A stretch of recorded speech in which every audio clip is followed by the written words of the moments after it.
अर्थसंकल्पीय अधिवेशनाचा आजचा तिसरा दिवस आहे आणि तिसऱ्या दिवशी देखील विरोधक हे आक्रमक झालेले आहेत आणि आपल्यासोबत आमदार सुनील भुसारे आहेत. आपण त्यांच्याशीच बोलूया. सर, तिसऱ्या दिवशी आजचा तिसरा दिवस आहे आणि तिसऱ्या दिवशी देखील आपण आक्रमक झालेत आणि आपल्या हातामध्ये गाजर आणि गळ्यामध्ये कापसाची माळ आहे. काय सांगाल?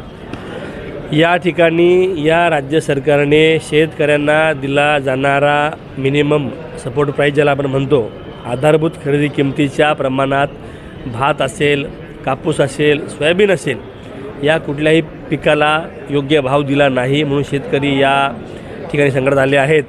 आणि अर्थसंकल्पातून फक्त गाजर शेतकऱ्यांना या ठिकाणी दिलेलं आहे आणि म्हणून या कुंभकर्णी झोपेत गेलेल्या सरकारला जागा करण्यासाठी आम्ही हे या ठिकाणी या निमित्तानं प्रतिकात्मक आंदोलन करतो आहे.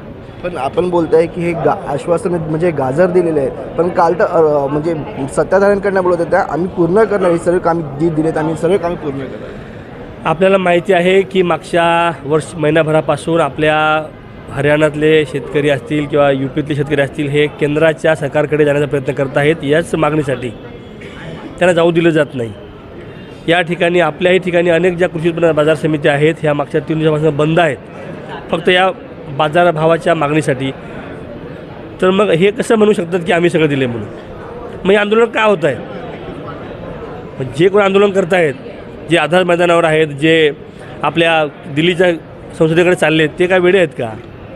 म्हणजे ते करतात ते योग्य आहेत आणि बाकीचे करतात ते अयोग्य आहे असं दाखवण्याचा प्रयत्न सरकार करतं आहे. आणि ही फसवणूक आहे, दिशाभूल आहे या राज्यातील शेतकऱ्यांची, सर्वसामान्यांची.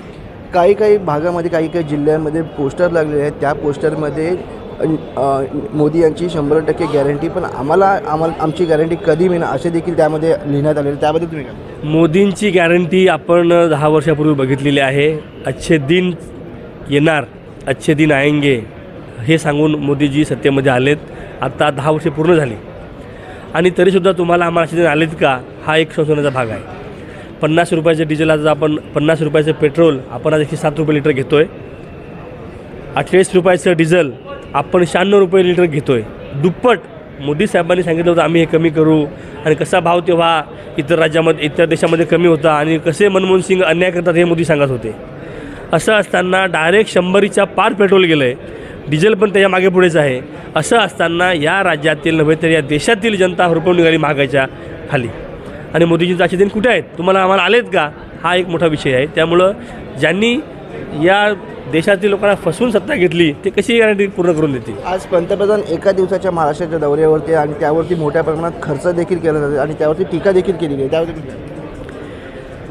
निवडणूक येते, पुढच्या 8-10 दिवसामध्ये जाहीर होईल आणि त्या निवडणुकीच्या माध्यमातून लोकांना आश्वासनं परत देण्यासाठी आणि मोदींची गॅरंटी देण्यासाठी हे सगळं चाललेलं आहे. शासनाच्या पैशाचा चुराडा करण्याचं काम काही करत आहेत. हा सगळा खर्च गव्हर्नमेंट करत आहे, कुठं राजकीय पक्ष करत नाही, भाजप करत नाही. सगळा पक्ष सरकारी पैशाच्या त्यामध्ये नुकसानीतून हे सगळं चाललेलं आहे. आता तुमची पुढची भूमिका काय असेल? कारण की अर्थसंकल्प देखील मांडून गेलेला आहे आणि अद्यापही हमी शेतकऱ्यांना मिळत नाही आहे, तर पुढची तुमची भूमिका? आम्ही महाविकास आघाडीच्या माध्यमातून आज आमची बैठक आहे संध्याकाळी. त्या बैठकीनंतर आम्ही राज्यपालांची भेट घेणार आहोत महाविकास आघाडीच्या माध्यमातून आणि या ठिकाणी मोठं आंदोलन या सरकारविरोधात आम्ही उभं करू.